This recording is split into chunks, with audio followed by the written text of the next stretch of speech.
Mark Zuckerberg était donc face à la justice hier soir, le patron de Meta qui comparaissait pour la première fois devant un jury populaire de Californie, son entreprise. Elle est accusée d'avoir conçu ces plateformes, notamment Instagram, pour les rendre les plus addictives possibles et en particulier pour les plus jeunes, Anthony Morel. Oui, ça a duré 6 heures en tout et il a défendu son groupe, alors avec beaucoup de passion, avec aussi parfois un peu d'énervement, on l'a senti, et puis il a dû admettre un certain nombre d'erreurs, formuler des regrets également. Oui, à une époque, Instagram a clairement cherché à maximiser le temps passé par les jeunes sur la plateforme. Je reformule, mais c'était un peu l'esprit de ce qu'il expliquait, mais tout ça, assure-t-il, c'est du passé. Si vous créez, dit-il, quelque chose qui n'est pas bon pour les gens, ils vont peut-être y passer plus de temps à court terme, mais ils n'en seront pas contents.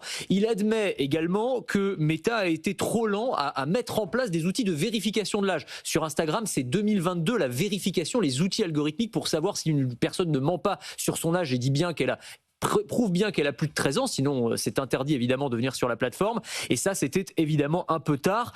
Au cœur du procès, il y a une jeune femme de 20 ans qui a rejoint Instagram alors qu'elle avait 9 ans et elle accuse la plateforme d'avoir généré des troubles mentaux, notamment de la dépression. Et le jury doit déterminer si le lien de causalité est avéré. Et parmi les éléments les plus accablants pour Meta, il y a notamment un document interne de 2022 qui fixe des objectifs de temps à passer à atteindre. Donc c'est 40 minutes par jour et par utilisateur en 2023, 46 en 2026, pas nécessairement chez les jeunes, mais ça montre en tout cas l'état d'esprit dans lequel ils sont. Et puis il y a une étude qui a été conduite par Meta auprès de 1000 adolescents et de leurs parents et qui est restée confidentielle. Et cette étude, elle conclut que vous pouvez mettre en place tous les systèmes de contrôle parental, de filtres que vous voulez, ça ne sert en gros à rien par rapport à l'utilisation complètement addictive qu'on va avoir des réseaux sociaux, parce que les algorithmes sont tellement puissants qu'ils proposent un fil ultra personnalisé, des micro-récompenses à base de dopamine, de notifications, et que tout ça, en fait, on peut très difficilement lutter contre ça. Tout est fait pour rendre les jeunes accros.